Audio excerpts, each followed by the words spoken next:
So the beginning of the last chapter for derivatives. This is just for derivatives. Is something called implicit differentiation. Implicit differentiation just means find derivatives, right? That's all it means. So we're finding derivatives of implicit equations now. Okay, so what is an implicit? Well, first of all, let's start with explicit. Explicit, the equations you've been seeing before, regular equations, linear, quadratic, cubic, anything like that, anything that you've seen before, right? We can solve for y, right? This one's already solved for y. Anytime you can solve for x or y, it's explicit. The function can be expressed as an equation in terms of one variable, okay? Then what is implicit? Implicit looks like this. Implicit is the function, and many times it's not going to be a function, it doesn't pass the function test, is implied by an equation. You can't separate, like if I said solve for y, you couldn't do it. You couldn't get one y by itself, right? Because there's multiple y's. Difficult to express in terms of x and y. So usually what we do with implicit is we put x's and y's on the same side. Usually what we do with explicit is put one y on one side, x's on the other side, right? That's the difference with implicit. Implicit, they're all stuck together. They're all in each other's business. So we can't really separate. Those are implicit. If I were to graph those, it wouldn't be functions. It would look something similar to, let's see if I got it right here, like that. That's an implicit function or an implicit equation made that, right? It's not a function. That's not a function. Wouldn't pass the function test. So sometimes we have things like that, implicit um, things that are implicit. Okay. So when we find the derivative of those guys, we use the same rules. I'm still going to use the power rule. I'm still going to use the product rule, quotient rule, chain rule. I'm not going to change any rules. Those rules are still the same, but there are definitely going to be some modifications needed. Okay. Okay. So before we get to that, dy dx, this guy right here, dy dx. You guys have seen that many times. What does that mean exactly? Mhm. There you go. It means the top means derivative of y. So this means derivative of y. That's what the top means, right? D of y, dy, derivative of y. With the bottom means with respect to x. So when you find that, you find the derivative of y with respect to x. Okay?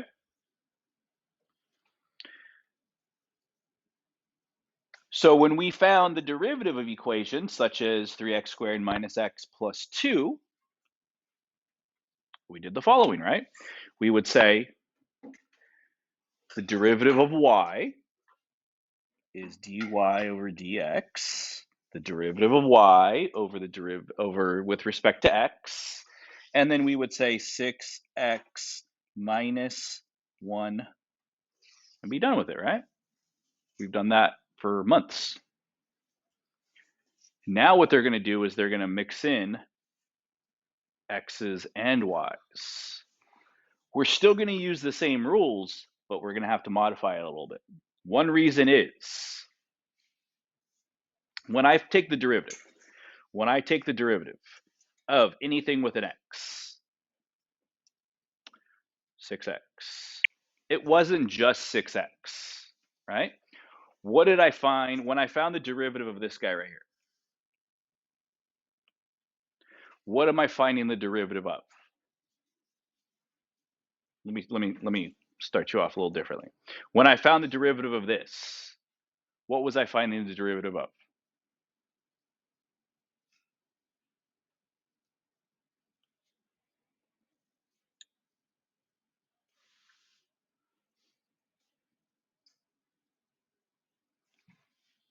What does this mean again? So when I was finding the derivative of this, it was this. The derivative of y is that. The because it says this, doesn't this say the derivative of y with respect to x? Mm-hmm.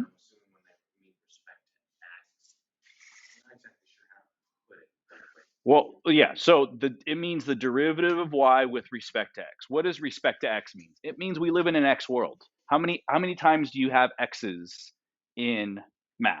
We see a bunch of x's, right? Solve for x, solve for x, solve for x, right? That's what that means. Everything is based around x. Everything is based around x. That's what that means with respect to x. We're going to get out of that world. We're not going to be in the x world. We're going to be in x and y. So when we say this, we haven't really talked about this before, but this is what it means. Now we're going to have to get technical. When I find derivative of y, this is derivative of y. That is actually derivative of y. Well, doesn't x get one too? X does get one. So when I take a derivative of x, it's going to be 6x. But what is this going to be?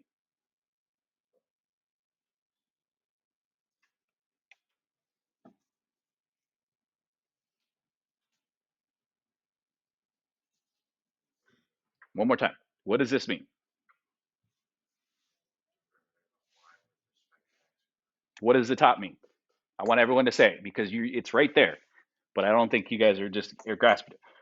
Everyone say it. Oh, what is? Okay, because I found the derivative of y, right? What did I find over here? No, derivative of x. That's what I'm finding over here, right? Derivative of x. So instead of dy, I need to put dx. And we're still living in an x world. So it's over dx. Same thing over here. Anytime I find a derivative of x, I have to put one of those. Why did I never do that? Why did we never have to do that? Why did I never have to do one of those guys there? Why have you never seen a dx over dx? You've seen dy over dx, but why have you never seen dx over dx?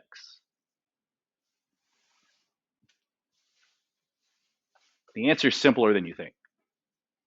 Mhm. Anything divided by itself is always going to be. So isn't this just 6x minus 1? That's why we've never written it. It's not necessary, but it's there. The only time it becomes necessary is when we're doing implicit, because implicit mixes x and y's, right? So when you're finding derivative of y, we need this tag. When you're finding derivative of x, you need this tag, but it's not necessary because it's just 1. Okay? Now, let's go to this guy here.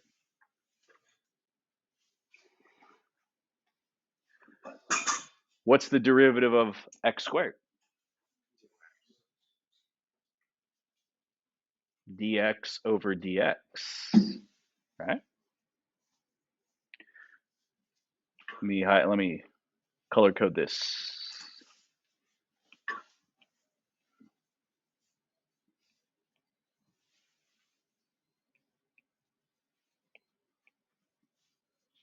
Okay. That's the derivative of the green. What's the derivative of the purple? Negative 6y squared. It gets a tag dy over dx, right? Plus, what's the derivative of the yellow? 4 dy over dx. What's the derivative of the orange one at the end? 0. Does that one get anything? A tag? No, because that one doesn't have an x or a y. So that one doesn't get a tag. Well, the dx over dx is just 1. So this is going to reduce to 2x minus 6y. This guy does not make a 1, so this guy has to stay the same.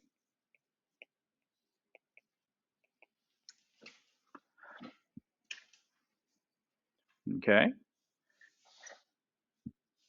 Now what you have to do is do what we did over here.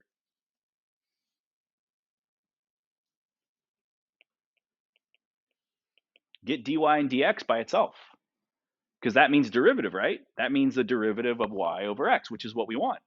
I have two of those guys over here. I need to get these guys by themselves and everything else on the other side of the equation. I need to make this guy look like this guy. So you got to use your algebra skills now. How do I get those two guys? Let me make them the same color, actually. How do I get those guys on the same side? Or how do I isolate those guys? They're just variables. How do I isolate them? That's a good step first. Let's subtract 2x from both sides.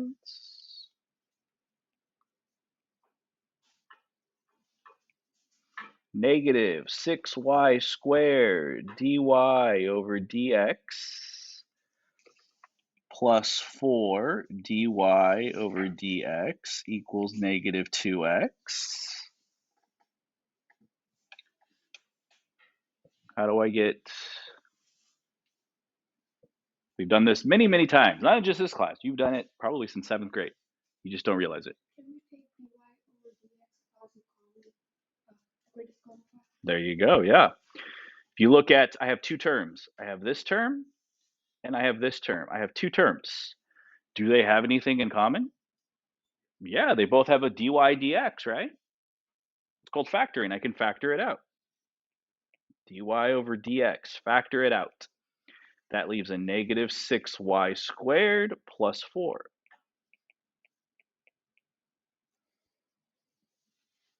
And what do I do now? How do I get dy dx by itself? Yep, divide by the stuff you don't want.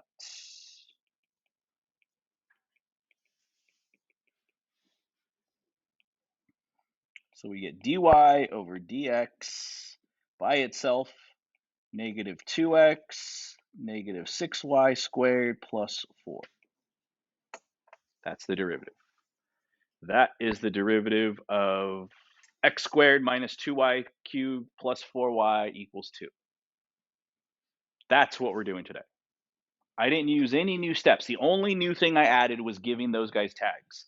These guys little tags here. These little tags here, I call them tags. dy over dx's. The dx over dx we don't really need to do because that just becomes 1. It's good habit not to forget it, so you don't forget these guys, but you really don't need the dx over dx. The only new thing is giving these guys tags. When do we have to include the tags in there? When's the only time we have to include dy over dx's?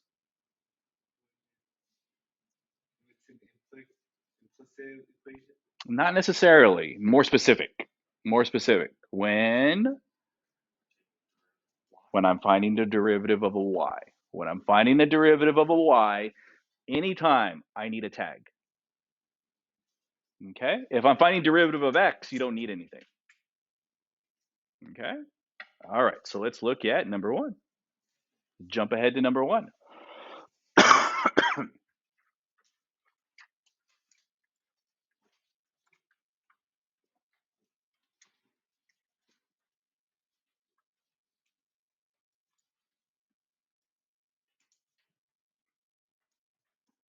Okay.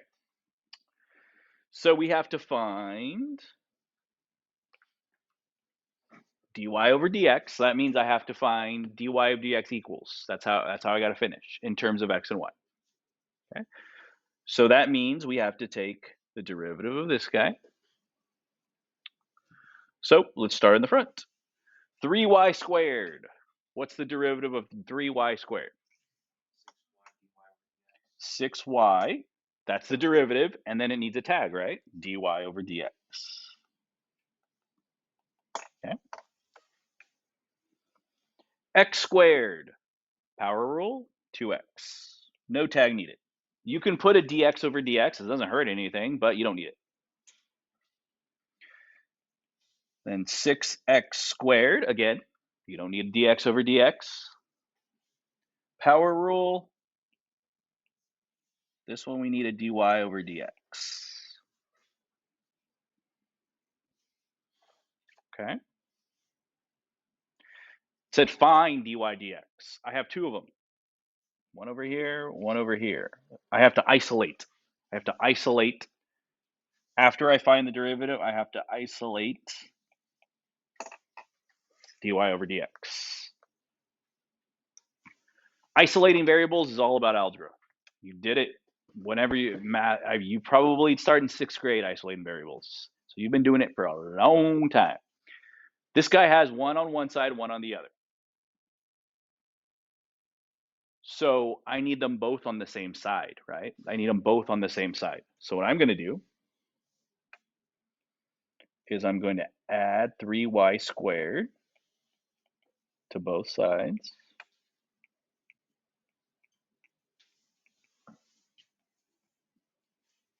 Because if I want to isolate something, they need to be together because they're both the same.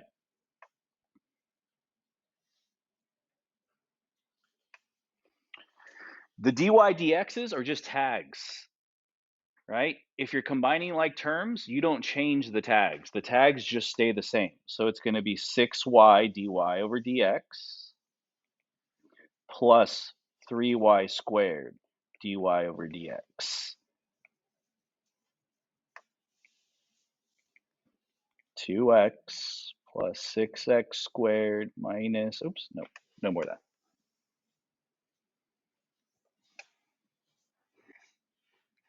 Okay, so now I got my dy dx's over here. I can factor them out now because they're both on the same side. 6y plus 3y squared equals 2x plus 6x squared.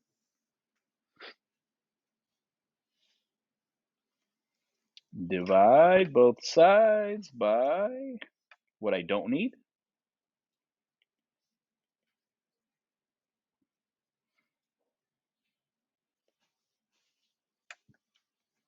Okay. So I get dy over dx equals, I get 2x plus 6x squared over 6y plus 3y squared.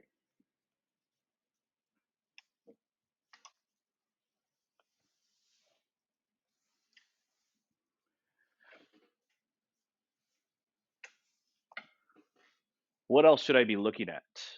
I've isolated dy dx, but this might be a multiple choice question. So what else should I be looking at when I'm done? Always, always, always. Exactly. If there's anything you can simplify. The top has a GCF. What's the top GCF? 2x, right? The bottom has a GCF. What's the bottom GCF? 3y. Would any of things cancel out if I were to do that? If things cancel out, then yes, you need to do it. If things don't cancel out, you don't need to do it. But you don't know unless you actually check, right? So don't be afraid to do this. 2x, 1 plus 3x, 3y, 2 plus, what would that be, y? Nope, nothing cancels out.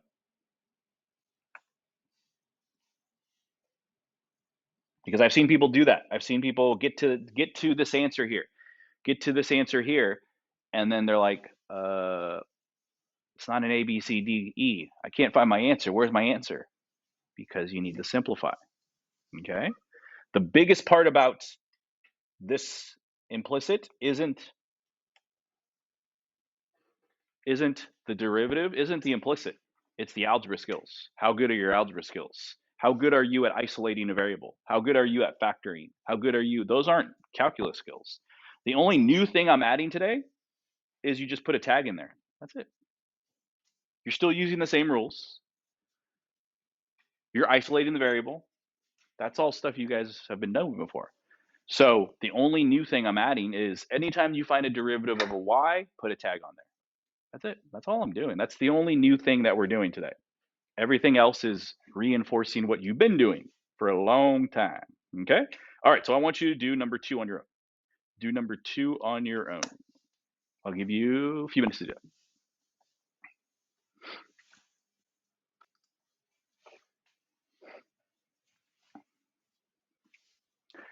Okay, so found the derivative.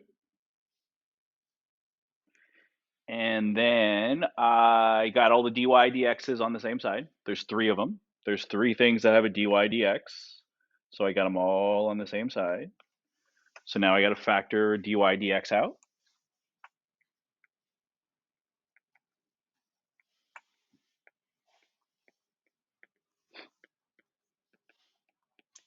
Okay. Divide by what I don't want.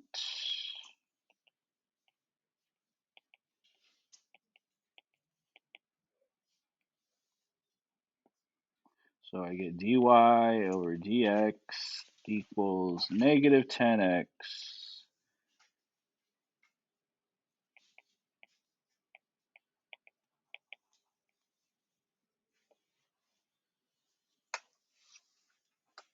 Okay. I have a question. Some of you might be coming up with this one. Okay, so let's say I did the first step again. Negative 6y dy dx minus 1 dy dx plus 10x minus equals a negative 9y squared dy dx. What side do I get the dy dx's on?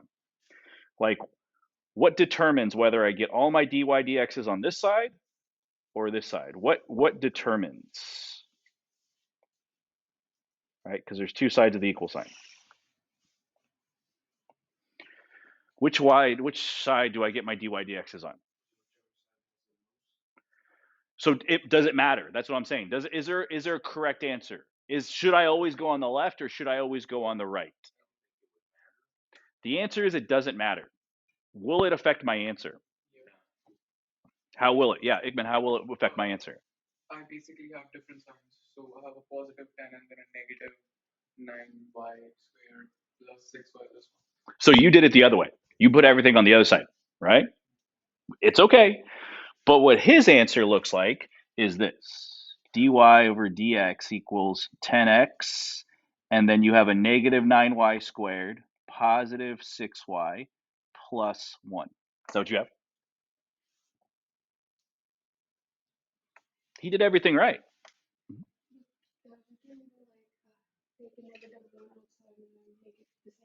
Yeah, that's the thing about math.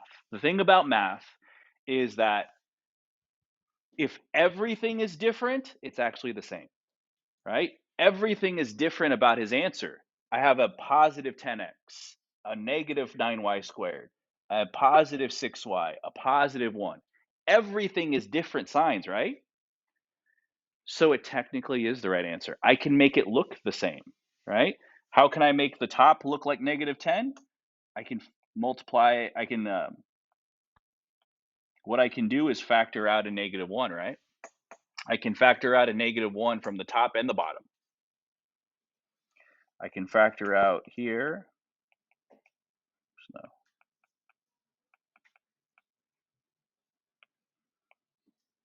I can do this. Let me do it this way.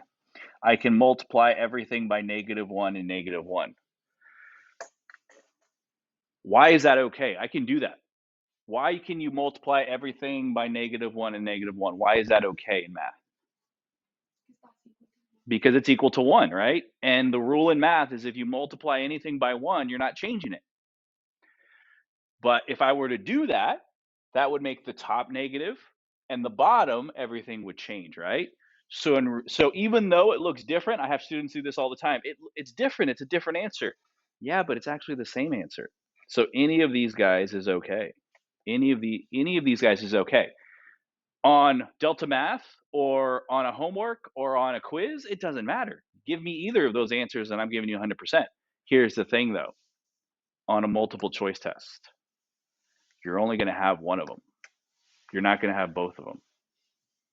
So let's say you get this as your answer and you look and none of them's there. That answer is there. You have to know that, oh, it's the same answer. It's just all negatives or all positives or the signs are flipped. Okay? That's it. That's the only catch. On a free response, either answer is okay. Either answer will get you 100%. Multiple choice, so you got to be careful because they won't give you both. A will be one of them. They won't put both on there because they're both the right answer. Okay. Okay, so just be careful with that. Yeah. So the answer is it doesn't matter. It doesn't matter which way you get the dy dx is on. Just know that if I'm doing multiple choice, right, it's okay. All right, so let's look at number 3. Let's look at number 3.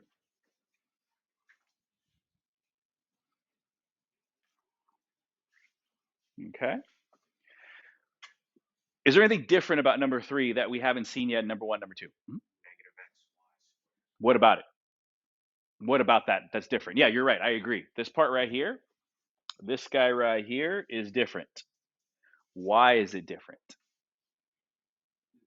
They're together. They're stuck together. There's no plus and minus in between them, right? They're stuck together.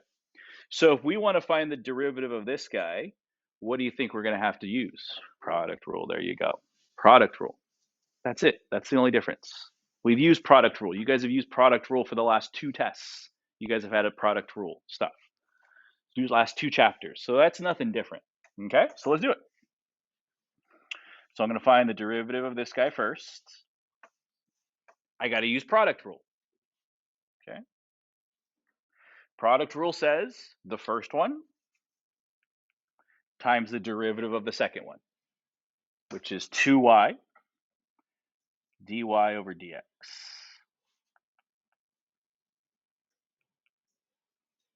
Okay. Plus the derivative of the first one, -1, times the derivative, or times the second.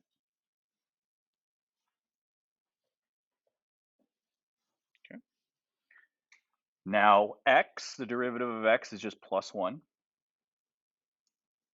The derivative of 4 is 0, so I don't need to put +0. I just skip it. The derivative of the last is -3y squared. This one gets a tag as well, equals 0. I need that 0 on that side because it's the only thing on the right side of the equal sign. Okay, so let me clean it up a little bit. So I have -x times 2y dy over dx minus y squared plus 1 minus 3y squared dy over dx equals 0.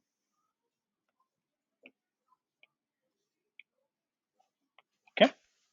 Mm-hmm. Yes, I just noticed that right now. No, wait. Why didn't y squared have a dy dx? Which one? This guy you're talking about right here? Because that guy I didn't actually find derivative of it. That was the just kept by itself, stay by itself. So when I use the chain or the product rule, first times the derivative of the second minus or plus, and then this was a derivative of the first, and then that guy just stayed the same. Yeah, good question though. Yeah, definitely want to check those because that's yeah, for sure. Okay. Anything with a dy dx, I don't want on this side. Anything with a dy dx, I do not want. So I'm going to use inverse operations to get it to the other side. Okay, so let's go through this. This guy, y squared, does not have. Negative, a +1 does not have. Both of those guys do not have, aren't connected in their term. They don't have a dy dx. Everything else has a dy dx attached to it. Okay, so I go away. So I get -x times 2y dy dx minus 3y squared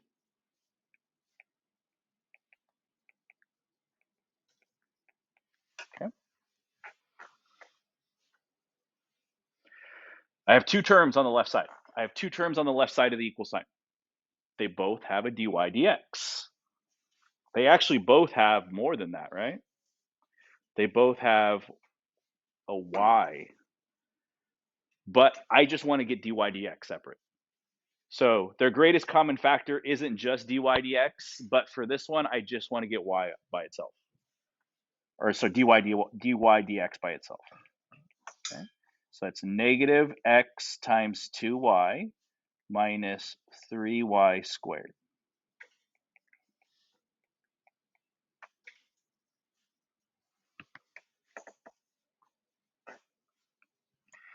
Divide both sides by what I don't want. Negative x times 2y minus 3y squared. Negative y times 2y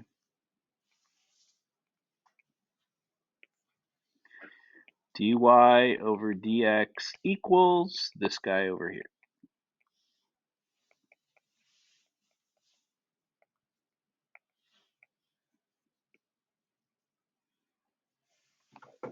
The top is difference of squares. Y squared minus 1, so it would be y plus 1, y minus 1. But you don't need to change that because it's not going to factor anything out. Like this guy has a y. If this guy had a y, I would say factor out a y. Why? Because this guy has a y and this guy. So I could factor out a y from everything. But this guy right here doesn't have a y. So I can't do that. Other than that, that's it, you're done. Okay. All right. Okay, try number 4. I want you to try number 4 on your own. Try number 4. I'll give you 5 minutes or so. Try that, and then we'll go over it. Okay, so let's take a look at this one. Okay, so find derivative. So derivative of negative 3 is negative 3, but I need a tag, dy over dx. xy, again, I have a product rule. Okay, you're going to see a lot of these xy, or 2xy, or negative xy, right? So it's just product rule. Okay, so the first term times the derivative of the second, which is 1 xy, or dy over dx. So I'm just going to put a dy over dx. Plus the opposite, the derivative of the first, 1 y, equals, and then the derivative is 3x squared. Okay. So now last step, isolate dy over dx's. The y by itself over here does not have a dy dx. So I'm going to move it to the other side.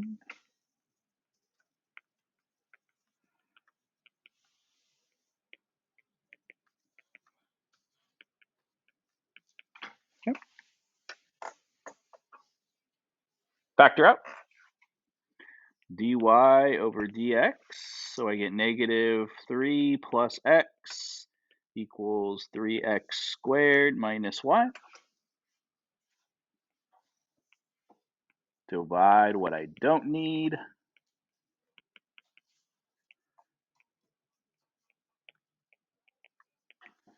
Three x squared minus y, negative 3 plus x. Okay. Again, if you see an answer on a test and it's a negative 3x squared plus y over positive 3 minus x, it's the same answer. It's the same answer. Okay.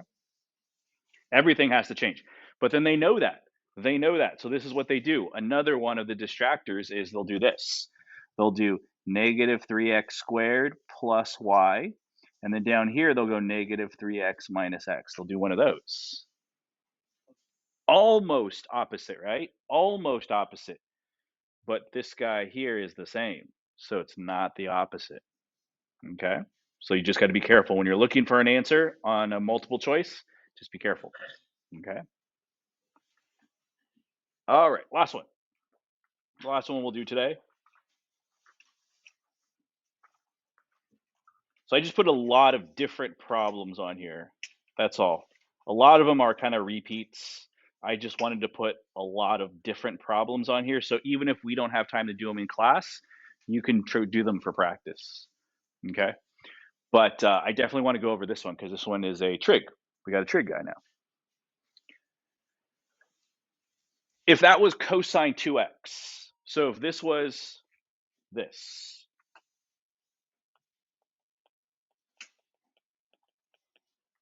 like that, you guys would know exactly what to do. Find the derivative, right? You guys, it's the same thing. It's the same thing. So to find the derivative for cosine of 2xy, what are we going to need to use? How are we going to find the derivative of that guy there? Chain rule. Yep, we've used it before. We've used it for the last couple tests. Okay, so chain rule says find the derivative of the outside, which is cosine. So the derivative of cosine is negative sine. Everything on the inside stays the same. Chain. Now find the derivative of the inside. Well, the derivative of the inside is, I'm going to need product rule. So the derivative of 2xy, so the first term, 2x times the derivative of y, which is 1 dy over dx.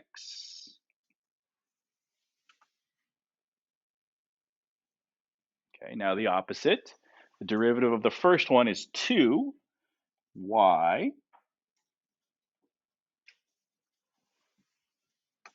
Okay, done with that side. And then the derivative of the other side of the equal sign is just dy over dx. dy over dx.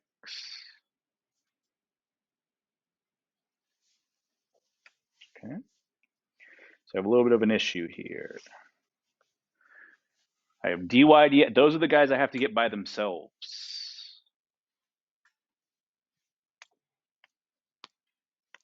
What do I do? How do I get those guys by themselves? On the one's already by himself.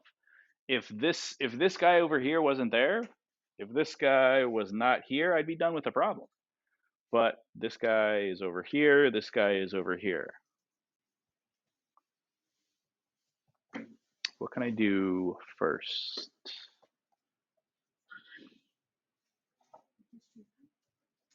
I can distribute, right? I can distribute this guy here, here, and here, right? That's one option. That'll work. Let's try it. Let's try it. The worst that'll happen is we'll run into a brick wall and we'll start over. Okay? It's as long as it's mathematically correct, try it. So let's distribute. So everything on the inside, both of these terms in here both get this guy. So let's see. So it's going to be negative 2x times sine of 2xy dy over dx. And then the other one would be negative 2y sine of 2xy.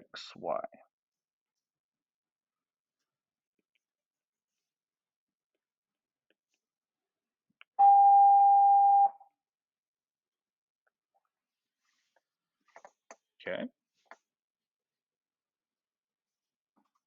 Good.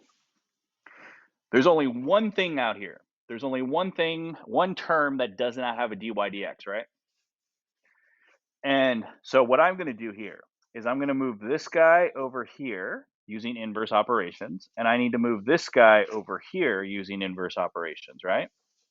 So the only thing that's going to change is that this guy is going to go from negative to positive. And this guy is going to go from positive to negative. I'm going to try to do it in one. I'm not going to make it any uglier than it already is. So this is what's going to look like.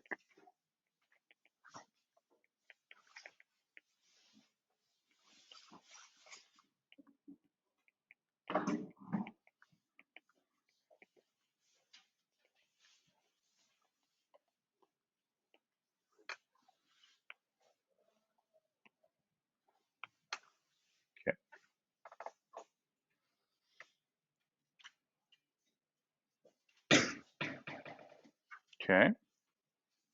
Now they're both on the same side. So now I can factor out a dy over dx.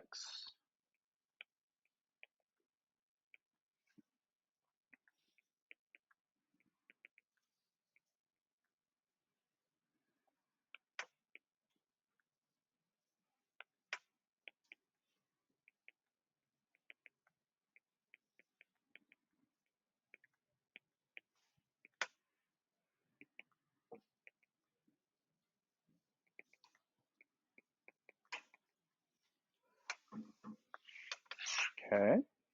Last step, divide.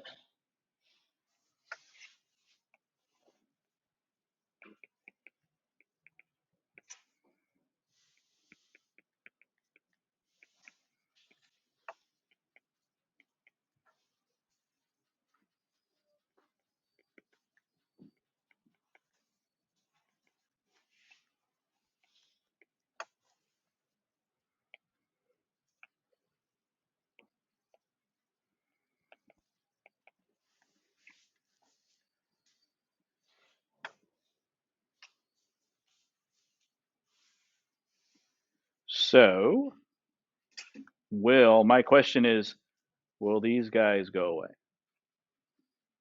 The answer is no. Yeah, no. Why won't those guys go away? Nice. They both have one. They're both on top, both on bottom. Why won't they? What's the one thing that's keeping us from doing that? Yeah, the -1 at the end. There's another term.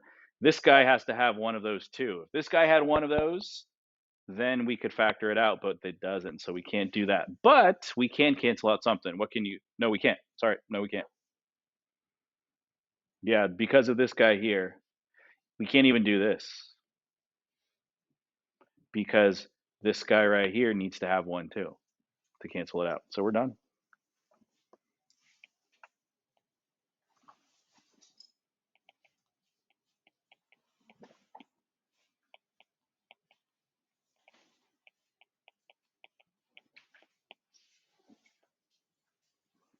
Okay.